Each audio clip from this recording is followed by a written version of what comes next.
오늘은 요한복음 12번째 시간입니다. 영과 진리로 예배하라. 우리 사마리아 여인에 대해서 저희들이 또 두 번째 만나게 됩니다. 이런 말이 있죠. 결혼은 판단력 부족에서 하고 선택의 착각입니다. 두 번째는 이혼은 인내심 부족에서 일어나고 재혼은 기억력 부족에서 일어난다 그럽니다. 그렇다면 이혼을 5번이나 경험한 이 사마리아 여인은 아마 중증 치매 환자가 아닐까, 그래서 그런 생각을 해봅니다. 무엇이 그 인생을 그렇게 기구하게 만들었을까? 마셔도 풀리지 않는 인생의 목마름을 이 여인은 어떻게 해결했는가? 반면에 이 말씀이 2000년 전에 사마리아 여인에 단한 말씀이 아니라 오늘 나의 목마름을 어떻게 해결해 줄 것인가? 여러분이 갖고 있는 목마름은 어떤 것입니까? 삶의 권태 원인이 무엇입니까? 때로는 실패감, 상실감을 가지고 사는 그 배경은 무엇입니까? 이 욕망에 대한, 목마름에 대한 세대별의 차이가 있습니다. 보니까요. 10대들은 친구들에 대한 갈증의 욕망으로 목이 마르다고 그럽니다. 20대는 이성의 사랑의 욕망 때문에 목이 마르고요. 30대는 결혼의 욕망이 그들의 인생을 좌우한다고 합니다. 40, 50대가 되면 물질의 욕망, 50대가 되면은 60대가 되면 명예의 욕망, 70, 80대가 되면 지나간 날들의 추억에 대한 욕망 때문에 산다고 합니다. 이 세대별로 채울 수 없는 나름대로의 목마름, 그 갈증, 오늘 사마리아 여인을 만나 주셨던 그 주님이 오늘 이 자리에 와 계심을 믿습니다. 그분을 만나서 우리 인생의 진정한 목마름과 우리의 인생의 갈증을 해결함 받고 돌아가는 복된 시간이 되기를 주의 이름으로 축복합니다. 인생의 핸디캡이 많은, 좀 전문 용어를 쓰면은 트라우마가 많은 이 사마리아 여인이 우물가에서 예수님을 만났습니다. 두 사람 관계에 처음으로 대두된 화두는 생수에 관한 말로 그들의 말문이 열렸습니다. 물 좀 달라고 하시는 예수님의 이 진단 질문 때문에 감히 어떻게 유대인 남자가 사마리아 여자인 저에게 물을 달라고 접근하고 있습니까? 이 대화의 컨택 작전에 이 여인은 예수님에게 말려들었습니다. 결국은 우물이 깊고 두레박도 없고 마셔도 목이 마른 이 우물이 우리 당신의 인생의 갈증을 해결해 줄 수 있겠는가? 그때 이 여인은 아무리 물을 길러다 마셔도 풀리지 않는 인생의 갈증을 내가 어떻게 할 것인가 생각하다가 자신의 눈앞에 서 있는 예사롭지 않는 그 유대 남자가 보통 사람이 아니라는 것을 깨달았습니다. 생수가 우리 인생의 갈증을 해결할 수 없다는 것을 알고 예수님은 점점 대화를 유도해 나갑니다. 당신 남편을 불러오세요. 그때 이 여인은 아주 아픈 상처를 건드림과 같은 시간이었지만, 그러나 그는 더 이상 체면도 자존심도 덮어놓지 아니하고 그대로 열어놓았습니다. 저는 남편이 없습니다.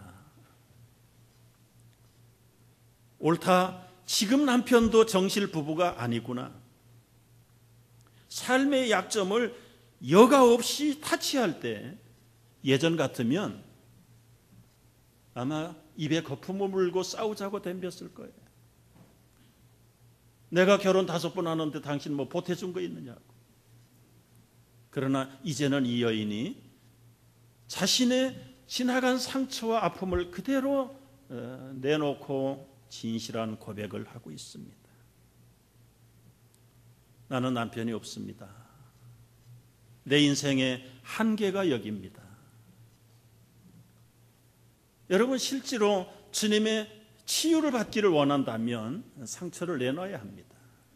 사람들은 자기 상처를 자꾸 감추려고 하는 본성을 가지고 있습니다.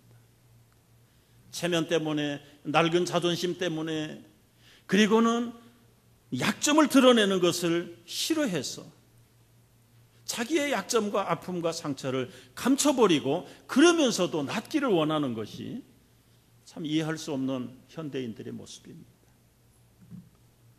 여러분, 목마름이 없는 사람이 없는 것처럼 우리에게 크고 작은 상처가 없는 사람이 없습니다. 그렇다면 나의 상처를 치유받기 위해서는 이 여인처럼 솔직하게 내려놓아야 합니다. 오픈해야 합니다. 주님, 나는 약합니다. 나는 무능합니다. 나는 더 이상 견딜 만한 힘이 없는 낙오자입니다. 실패자입니다. 여과 없는 솔직한 진실한 고백이 예수님이 손길을 움직이게 하세요. 사람은 자신의 약한 걸 드러낼 때 진실의 눈이 밝아집니다. 내가 진실하지 않으면 다른 사람들의 진실이 보이지 않습니다. 나의 벌거벗은 정체성을 제대로 회복하게 될 때에 세상이 순리적이라는 것을 깨닫게 됩니다. 여러분, 위선으로 그리고 가면으로 가득 찬 사람들이 세상을 바라보는 것은 모두 다 모순이고 다 위선적으로밖에 보일 수밖에 없습니다. 왜냐하면 자신이 위선의 안경을 끼고 있기 때문에 그렇습니다. 우리의 약함과 우리의 이중적인 위선들을 주님 앞에서 다 벗어버릴 때, 그때 거기에 힐링의 손길이 닿기 시작하는 것입니다. 이 여인은 자신의 눈앞에 서 있는 이 유대 남자가 비범한 사람이라는 걸 알았어요. 그분의 풍기는 인격을 통해서 이분이 선지자라는 사실을 알았어요. 아니, 선지자 이상의 사람이라는 것도 예감을 통해서 알았어요. 그래서 고백합니다. 나의 과거와 현재를 꿰뚫어 보시는 이분 앞에서 그 여인의 고백이 무엇입니까? 나의 부끄러움을 내놓고 나니까 영안이 열리기 시작했어요. 당신은 선지자십니다. 나는 이상 당신만을 바라보지 않고는 이 인생의 해결할 문제가 해결되지 않는다는 것을 알고, 한 번 마시면 영원히 목마르지 아니하는 이 생수의 물을 마시기 원하는가? 예, 주여, 그런 물이 있으면 저에게 주십시오. 내가 곧 그로다 말씀할 때 이 사마리아 여인은 자신의 모든 것들을 다 내려놓고 그분을 자기의 그리스도로, 나의 주님으로 영접하고 그 모든 상처로부터 힐링을 받고 소생함을 받고, 사람 기피증에 걸려있던 이 여인이 물동이 내버리고 동네에 들어가서 많은 사람들에게 내게 행한 그 그리스도를 와서 여러분 보십시오. 여러분, 어떻게 이렇게 180도 인생을 바꿔놓을 수 있는 저력은 무엇입니까? 눈앞에 서 계시는 예배의 신실한 주인이신 그 예수님을 그는 진실한 눈으로 보았기 때문에 달라진 것입니다. 사람들이 목말라 하는 이유를 캐보면 결과적으로는 친구도 아닙니다. 이성도 아닙니다. 물질도 아니고 명예도 아닙니다. 그 밑바닥에는 채울 수 없는 하나님의 형상의 빈 자리가 있기 때문에 메꿀 수 없, 어떤 것을 가지고라도 메꿔도 그것은 하나의 임시 변통에 불과할 뿐이지, 잃어버리고 깨뜨려버리고 상실된 하나님의 형상을 채울 길이 없습니다. 사람들은 그걸 몰라서 때로는 환경에 호소하고 자기의 야망에다가 인생을 걸고 종교 아닌 종교에다가 자기 미래를 거는 어리석은 사람들이 얼마나 많은지 모릅니다. 여러분, 이 사마리아 여인은 자기의 텅 빈 인생의 목마름의 원인이 결국은 죄라는 사실을 깨닫게 되었어요. 자기의 죄 문제를 하나하나 조용조용하게 짚어나갈 때 그는 거부하지 않았습니다. 부정하지 않았습니다. 있는 그대로 다 받아들이고 처분을 기다릴 때 이제 그는 예배라는 말을 그때부터 떠올리기 시작하는 겁니다. 정말 어떻게 예배해야 됩니까? 내 눈앞에 있는 주님을 어떻게 예배하면서 앞으로 살아야 할 것입니까? 우리 조상들은 저 그리심산에 가서 예배하라고 그랬습니다. 유대인들 당신들은 예루살렘 성전에 가야 된다고 했습니다. 근데 어디에 가서 예배를 해야 하나님이 내 인생의 진정한 갈증을 해결해 주실 수 있습니까? 그때 예수님은 말씀을 하세요. 그 산에 가지도 말고 예루살렘 성전에 가지도 말라. 영과 진리로 예배할 때가 이르렀으니 하나님께서 참으로 영과 진리로 예배하는 자를 지금 찾으신다. 본문에는 다 기록이 생략되어 있지만 그는 모든 두레방 물동이 다 던져버리고 자기 인생의 부끄러움 다 내려놓고 그리고는 어떻게 예배했을까요? 정말 주님은 그리스도십니다. 나의 인생의 영원한 왕이 되어 주십시오. 무릎을 꿇고 그분에게 요즘 말로 하면 아마 축복 기도라도 받지 않았을까 싶습니다. 여러분, 인생은 누구나 이 진정한 비어있는 형상의 자리에 예배하는 본능을 가지고 태어난 사람들이. 여러분, 예배라는 말이 무엇입니까? 영어로 두 단어가 있어요. 월십이라는 말과 서비스라는 말이 예배를 나타내는 말입니다. 이 월십은 가장 가치 있다는 월스와 그리고 신분을 나타내는 십이 합해서 만들어진 한 단어가 월십입니다. 가장 가치 있는 것들에게 돌리는 삶. 사람은 자기 가치가 결정되면 그 가치에 인생을 겁니다. 여러분의 가치가 어떤 것입니까? 학벌입니까? 학벌에다가 디그리에다가 인생을 거는 사람이 있습니다. 경제에다 인생을 거는 사람이 있습니다. 명예에다가 인생을 거는 사람이 있습니다. 그런데 이 모든 것들은 정말 행복의 모조품이라고들 이야기합니다. 서비스라는 말도 섬긴다는 것이에요. 여러분은 무엇을 섬기고 삽니까? 현대인들은 두 가지 중에 하나를 섬깁니다. 하나님을 섬기든지 아니면 맘몬을 섬기든지. 맘몬은 직역하면 돈입니다. 그건 제 얘기가 아니라 예수님의 이야기입니다. 한 사람이 두 주인을 섬기지 못한다. 이 섬긴다는 말은 예배한다는 얘기예요. 한 사람이 두 주인을 예배하는데 하나는 하나님이고 하나는 돈을 예배하는 사람들이 현대인간들이다. 하나님과 재물을 겸하여 서비스 못한다는 거예요. 월십 못한다는 거예요. 둘 중에 양자택일 하라는 겁니다. 여러분, 사람들이 이 돈의 인생을 거는 사람들이 아마 프로테이지로 따지면 80% 이상일 겁니다.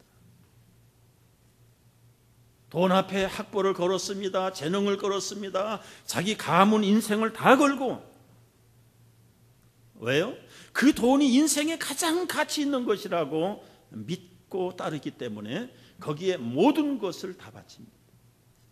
심지어는 형제간의 의리도 없습니다. 부자간의 윤리도 없습니다. 양심도 없습니다. 수단과 방법을 가리지 아니하고 그 맘몬이라고 하는 재물신 앞에 자기 인생 전부를 투자합니다. 돈 때문에 여러분 우리 인생을 다 걸고 결국은 나중에 얻은 것은 병만 얻었다면 얼마나 불행한 삶인가요? 우리 주님은 그렇게 말씀하세요. 있다가 없어질 것에다가 인생을 걸지 말고 너희 몸을 거룩한 산 제물로 바치라고 그랬어요. 로마서 12장 1절에 보면 너희 몸을 하나님이 기뻐하시는 거룩한 산 제물로 드리라. 이것이 진정한 영적 예배다. 이 영적 예배라는 말은 인생의 가장 해결할 수 없는 기가를 풀어주는 키워드예요. 예배 한번 드리면 인생이 새롭게 변화되는 것이 예배가 가지고 있는 능력입니다. 왜냐하면 진정으로 인간은 하나님으로부터 능력을 받지 않고는 참신한 본질적인 만족과 행복을 회복할 수 없기 때문에 그렇습니다. 따라서 여러분, 예배는 얼마나 중요한 것인지. 예배는 무엇입니까? 예배는 높고 높으신 하나님에게 내 인생 전부를 존경하고 찬양하고 경배하고 돌려드리는 것이지. 여러분, 이 한 시간 나와서 앉아있는 이 시간만 예배하는 것이 아니라 이 모든 삶의 호흡이 끊어질 때까지 우리의 몸, 우리의 마음, 우리의 진리 다 인격을 동원해서, 때로는 물질을 다 동원해서 높고 높으신 그 하나님을 높이고 찬양하는 것이 예배다. 따라서 진정한 예배는 주일날만 이루어지는 것이 아니라 예배당을 나가면서부터 진정한 예배가 행위로 연속된다는 말씀이 있습니다. 여러분, 이 성경은 어떤 면에서는 예배 교과서, 예배로 시작해서 예배로 끝나는 책입니다. 성경에 나타난 예배의 역사를 간단하게 살펴보면은 이미 에덴 동산에서는 예배가 없었습니다. 언제 예배가 생겼습니까? 타락한 이후에, 추방당한 이후에 아담의 가정에서 가인과 아벨이 제사를 드리기 시작을 했습니다. 에덴 동산 안에서는 왜 예배가 없었을까요? 삶 그대로가, 죄가 없기 때문에 삶 그대로가 예수님과 하나님과 성령님과 교제하는 삶, 펠로십하고 영적인 코이노니아를 나누며 하나님보다는 못하지만 하나님의 형상으로 지음을 받은 하나님의 파트너로서의 삶을 살았기 때문에 에덴 동산에서는 예배가 없어요. 그러나 죄로 타락하고 하나님과 등지고 원수가 되었을 때 쫓겨난 이후에는 바로 4장에서부터 예배가 시작이 됩니다. 왜요? 잃어버린 하나님의 형상과 잃어버린 하나님의 축복을 회복하기 위해서 필요한 영적인 정성의 채널이 예배이기 때문에 그렇습니다. 족장시대의 예배를 보면은 그들의 가장 귀한 것들을 드렸습니다. 사람이 제물을 가지고 간 것이 아니라 하나님이 예물을 요구하셨어요. 아브라함에게도 그렇고 가인과 아벨에게도 너희들의 가장 귀중한 것을 갖다가 하나님 앞에 제물을 삼아 드려라. 하나님이 요구하세요. 특별히 구체적으로 요구하는 걸 보면은 3년 된 암소, 숫송아지, 3년 된 집비둘기. 왜 하필이면 3년일까요? 이제 갓 태어난 1년생, 초태생이든지 아니면 오래된 10년 묵은 황소를 갖다 드리면 어떨까요? 3년의 미명은 뭔가, 의미는 무엇입니까? 3년 차가 가장 싱싱하고 건강하고 그저 육질로 말하면 가장 좋은, 다른 말로 바꾸면 가장 소유물 중에, 생명 중에 건강하고 싱싱한 것을, 귀중한 것을 하나님께 제물로 드리라는 사인입니다.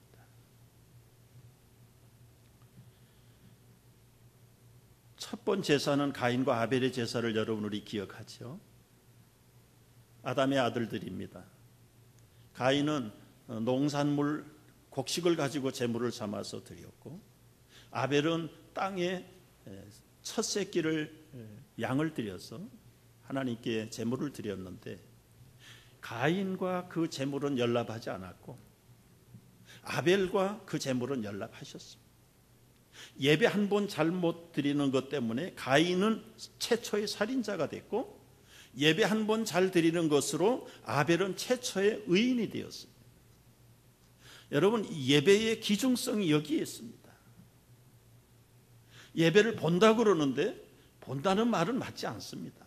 무슨 영화를 봅니까? 구경거리가 낫습니까? 내가 직접 제물이 돼가지고 하나님 앞에 참여해서 드리는 속성이 예배의 속성입니다. 여러분, 앞으로 우리 말의 개념 자체는요, 예배 몇 시에 봅니까? 예배 봅시다. 보는 게 아니라 드리는 거예요. 가인과 아벨이 같은 제물을 가지고 드렸어요. 그런데 왜 하나님이 받으시고 안 받고 하는, 살인자가 됐고 하나는 의인이 되었습니까? 많은 사람들이 얘기해, 피가 없는 제물은 받지 않는다. 이 당시는 하나님이 동식물 따지지 않았어요. 하나님이 육식을 좋아하셔서 양새끼를 받으시고 곡식은 안 받으셨습니까? 아닙니다. 여러분, 식물도 엄밀히 따지면 피가 있어요. 생명이 있어요. 심으면 나잖아요. 하나님이 육식 동식 가리는 게 아닙니다. 그런데 하나님이 받으시는 예배와 받지 않는 예배의 근거가 뭐예요? 창세기 4장을 보면은 가인과 그 제물을 연납지 않으셨다. 아벨과 그 제물을 연납하셨다. 우리 넌센스 퀴즈에 그런 퀴즈가 있잖아요. 하늘과 땅 사이에 무엇이 있습니까? 과가 있잖아, 과. 제물과 가인과 제물, 아벨과 제물 사이에 뭐가 있어요? 과가 있어요. 하나님은 제물에만 마음이 있는 것이 아니라 그 제물을 바치는 사람, 인간, 거기에 마음이 먼저 있는 거예요. 가인과 그 제물, 아벨과 그 제물.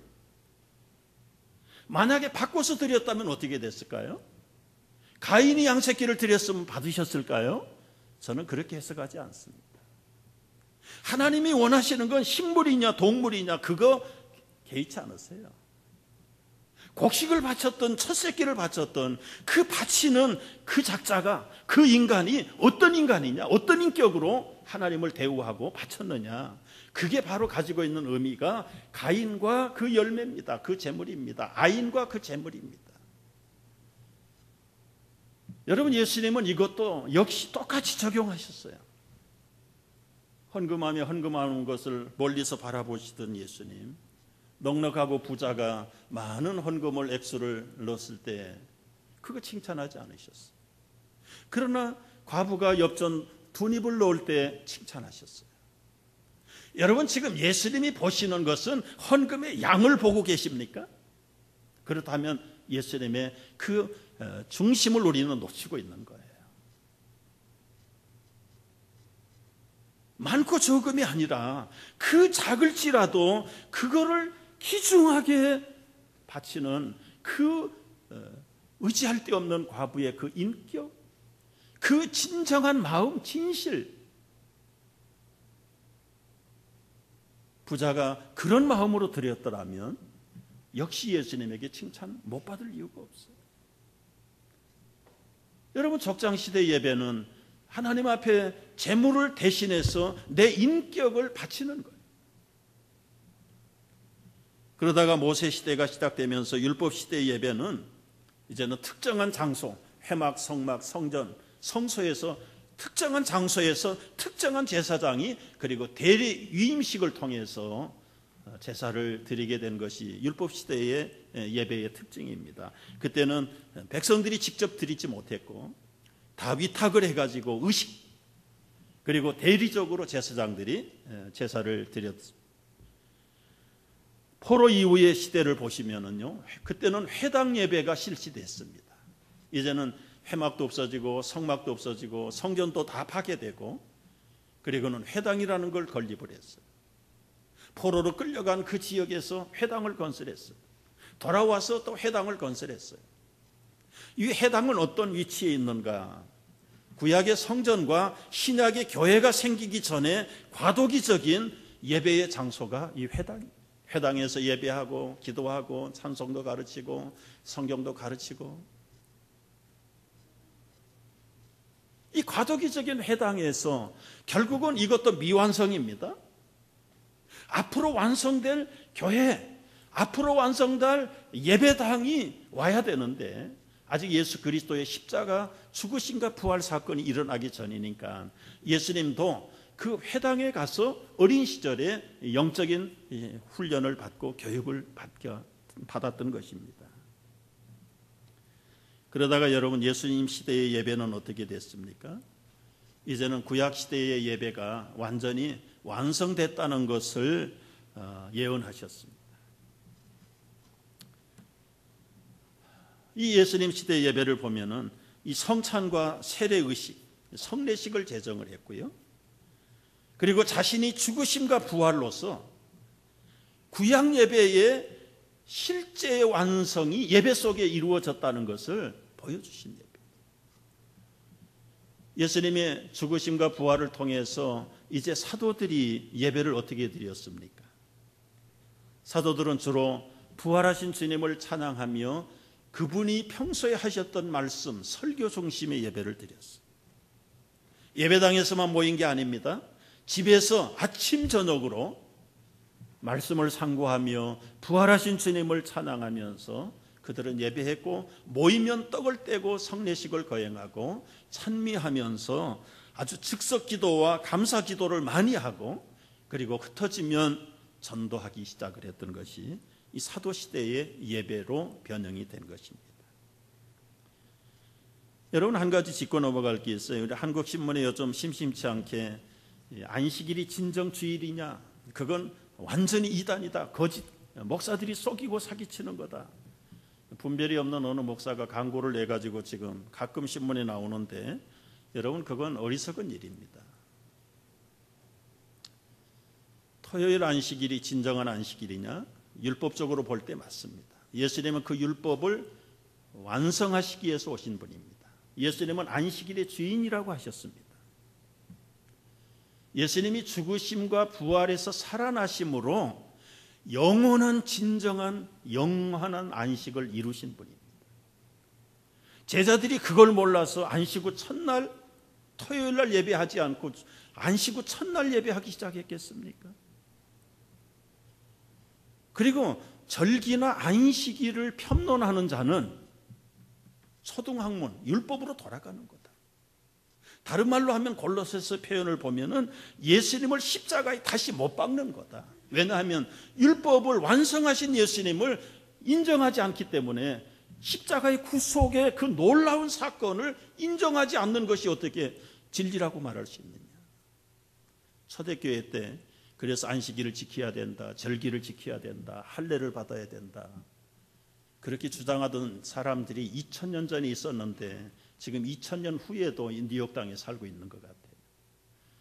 여러분, 거기에 현혹될 필요가 없어요. 예수님은 안식일의 주인입니다. 그리고 영원한 저주와 사망을 깨뜨리시고 완성된 안식을 재창조를 하신 예수님, 그 부활하신 그날을, 그래서 토요일을 지키지 않고 안식 후 첫날 주님의 살아나심을 경배하면서 그 개념은 안식일 개념을 가지고 주일을 지키는 거예요.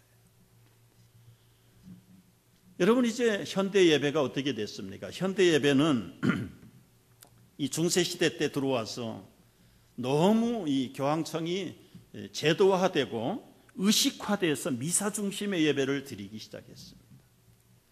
성도들이 자유롭게 기도를 못했어요. 교황청에서 내려준 기도책만 가지고 기도하게. 여기에 이제 개혁의 필요성을 들고 횃불을 든 종교 개혁자들이 현대 예배를 다시 회복시켰어요. 영과 진리 안에서 예배하는 것이지 관료로 성령에 제한된 것을 묶을 수 없다. 우리는 진리 안에서, 말씀 안에서 얼마든지 자유하다. 그래서 개혁의 횃불을 든 예배가 소위 말하는 현대 우리 개혁교회 예배예요. 거기에는 이제 옥스퍼드 운동이라는 것이 하나, 그 영국의 옥스퍼드의 대학에 있는 그리스도인들이 너무 그 소위 말하는 영국의 국교 앵글리칸 처치가 교회를 너무 제도화시키고 간섭을 하니까 우리는 성령 안에서 자유할 수 있다.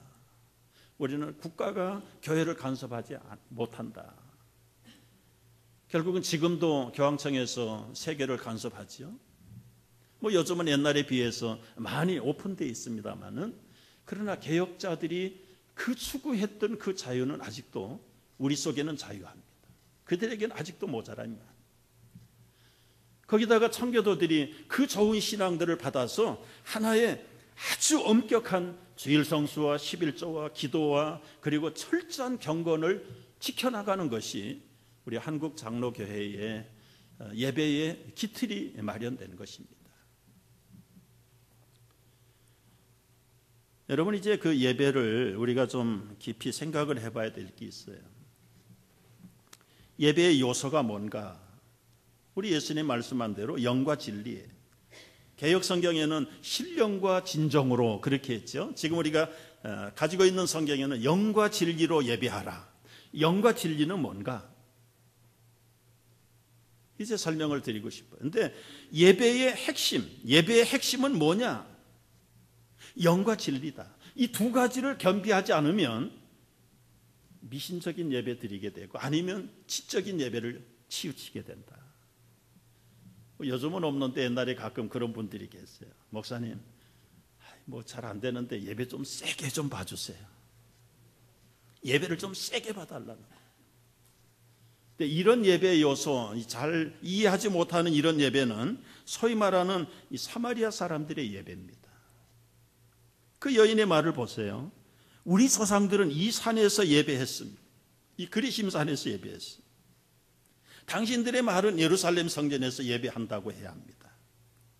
그 그리심산에 올라가서 뭘 합니까? 그들은 엄청나게 제물도 바치고 손도 빌고 소원풀이도 하고 그리고는 때로는 땅을 치며 가슴을 치며 통곡하면서 신세 타령도 했을 거고, 그런데 문제는 해결되는 게 없습니다. 여러분, 우리가 예배를 바로 이해하지 못하면 이 그리심산에서 나가서 예배하는 사람들과 다를 바가 없어요. 사마리아 사람들의 예배 특징이 뭐냐면 진리는 없고 영으로만, 신령으로만 드리는 거예요. 영적인 감정을 다 쏟아가지고 머리는 텅텅 비어가지고 그저 감정으로만 드리는 예배. 너희는 알지 못하는 것을 예배했다. 예수님이 지적을 하셨습니다. 22절에 보면 너희는 알지 못하는 것을 예배하고 우리 유대인들은 아는 것을 예배했는데 구원이 유대인에게서 난다. 두 가지 아주 대조적인 사건을 지금 여기서 지적합니다. 여러분, 우리가 기복적인 예배, 그것은 알지 못하는 것 예배하고 다를 바가 아무것도 없어요.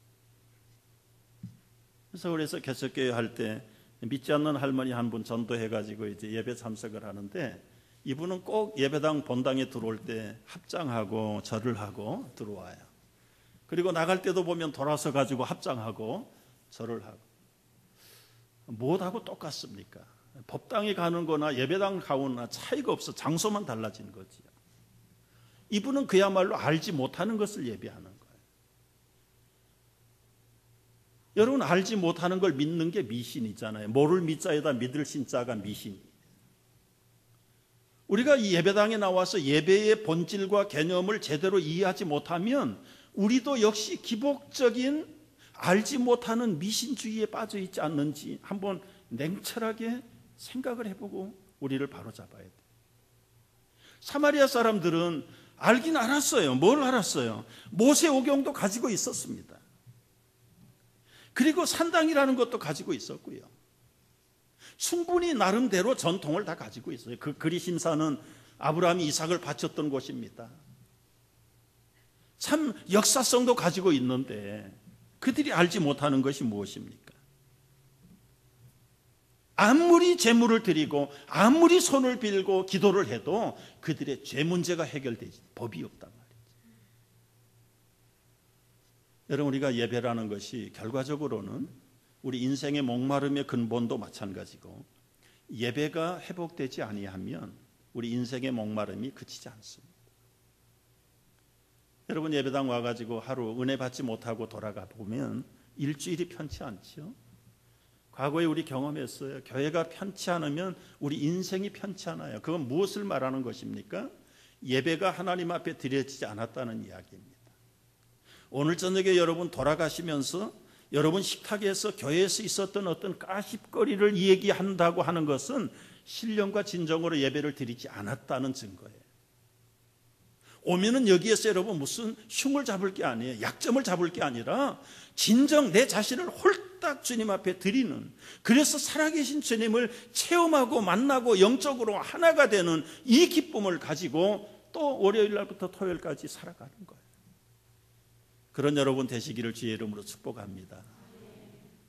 사마리아인들의 예배, 모르는 것을 예배하고요, 진리는 없이 영적인 것만 강조하다가 그렇게 됐어요. 두 번째, 유대인들의 예배는 아는 것을 예배한다고 그랬죠. 신령은 없고 영적인 요소는 없고 진리만 정통으로 굳세게 서 있어요. 39권의 구약성경 가지고 있지만 구약성경이 가지고 있는 핵심의 주인공이 누군지를 아직 깨닫지 못하는 사람들이, 신령이 부족해서 유대인 가운데서 메시아가 오신다는 사실을 그들의 눈앞에서 보고 있는데도 믿지 않고 깨닫지 못하는 거예요. 진리는 소유했는데 그리고 가슴이 없는 사람들, 정성이 없는 그 예배, 다 기울어진 예배입니다. 극단적인 예배예요. 여러분, 미국 교회에 농담이 있어요. 주일날 와서 그냥 신령과 진정으로 예배하지 않는 사람은 이 긴 의자를 퓨라고 그러잖아요. 퓨 워머, 자리만 데피고 가는 사람. 퓨 워머 크리스찬. 여러분, 이런 크리스찬 되지 않아야 돼. 두 번째 진정한 크리스찬은 크리스찬이에요. 정말 나의 모든 기쁨과 감사와 약한 것들을 다 꺼내서 주님 앞에 드리고 그분으로 하여금 제사함 받고 영원한 생명의 능력을 풍성히 받아서 영적으로 주님과 하나가 원바디가 되고 원스피리처리 되어가지고 그 능력을 가지고 이제 또 보냄을 받은 삶의 현장으로 씩씩하게 당당하게 나가는 그 사람이야말로 크리스찬 중에 크리스찬. 여러분, 크리스찬 중에 크리스찬 되시기를 주의 이름으로 축복합니다. 거기에는 어떻게 기준되는가? 무엇이 퓨어모와 크리스찬을 갈라놓는가? 예배입니다. 예배. 여러분, 감정만 앞서는 예배, 어떤 면에서는 뜨거운 예배라고 그래요. 그러나 반대로 지식만 앞서가는 예배, 그건 지식주의자들. 그래서 심지어 미국에서는 크리스찬 사이언스라는 이단 교회가 생긴 거예요. 감정을 강조하다 보니까 덜덜 떨어가지고 퀘이커 교회가 생긴 거예요. 엄밀한 의미에서 퀘이커도 그리고 크리스찬 사이언스도 예수님이 말씀하시는 영과 진리의 예배가 아닙니다. 한쪽으로 다 치우쳐 있습니다. 영과 진리는 자전거의 두 바퀴와 같고 새의 두 날개와 같은 것들이다. 정말 우리의 머리만 가지고 예배할 수도 없고 가슴만 가지고 예배할 수도 없고 머리와 가슴이 동시에 홀리 주님을 만나고 그리고 우리의 남은 온 몸이 삶이 하나님 앞에 제물이 되어서 우리의 선교의 현장에서 삶의 현장에서 제물이 되는 거예요. 제물이 돼요. 여러분, 따라서 예배가 하나의 일주일에 1시간 있는 프로그램이라고 누가 이렇게 말할 수 있겠습니까? 이 개념을 이해하고 나면 우리의 삶의 전부입니다. 주님이 기대하시는 삶의 전부가 예배입니다. 깨닫기를 바랍니다. 여러분, 신령과 진정으로 드리는 예배는 어떤 예배일까요? 비물질화예요. 비초월적인 장소입니다. 물론 우리가 예배당 필요해요. 시간도 필요해요. 그러나 이것은 비물질화, 비장소를 가기 위한 하나의 샘플과 원동력이 되는 핵심적인 예배일 뿐이에요. 자동차 드라이브 하다가 여러분 가솔린 MT가 됐어요. 그러면 어떡합니까? 100번 가스바로 가야 되지. 거기 가서 가스를 풀탱크로 다 채웁니다. 그러면 이제 차가 말을 한다면, 야, 내가 하루 종일 배고팠다가 실컷 먹으니까 얼마나 좋으냐. 나는 꼼짝 안 하고 여기서 이제 그저 배 두드리면서 편하게 쉬어야 되겠다. 그런 차가 주유소에 한 대라도 있습니까? 넣자마자 주인이 원하는 곳으로 또 달려가는 게 자동차의 사명이에요. 비유가 좀 맞는지 모르겠어요. 우리가 일주일 감사와 그리고 아픔과 부족한 것들을 다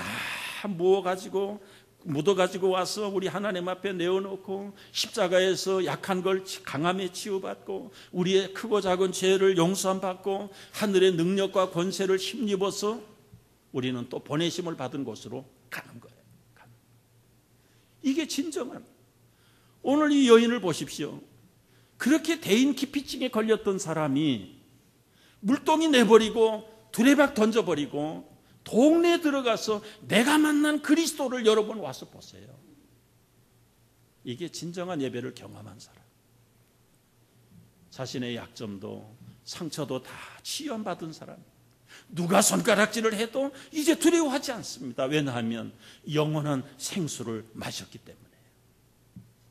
명절 끝날에 예수께서 이르시되 말씀 크게 외쳐 가라사대 누구든지 목마르거든 내게로 와서 마시라. 마신다는 말이 무엇입니까? 믿는다는 말이에요. 우리 인생의 진정한 해결을 위해서 정말 예수 그리스도를 나의 생명의 생명수로 마시는 여러분 되시기를 바랍니다.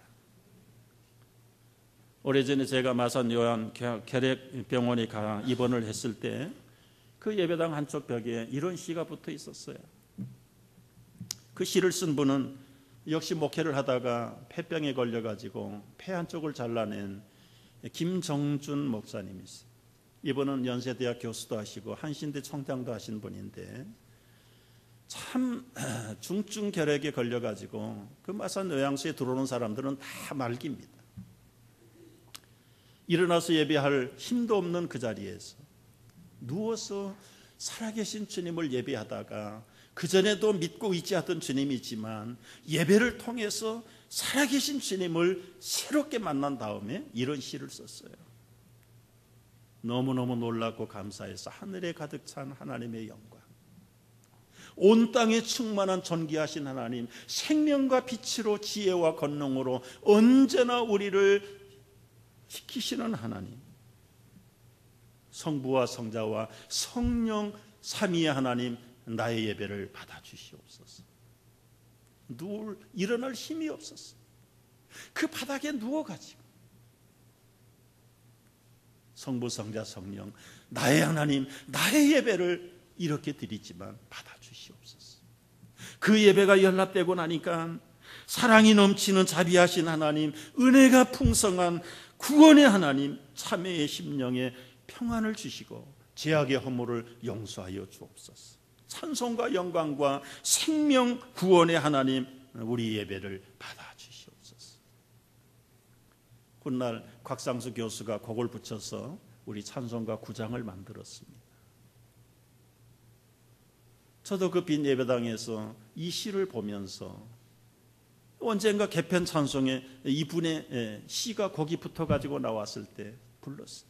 참 너무 하늘에 가득 찬 영광의 하나님.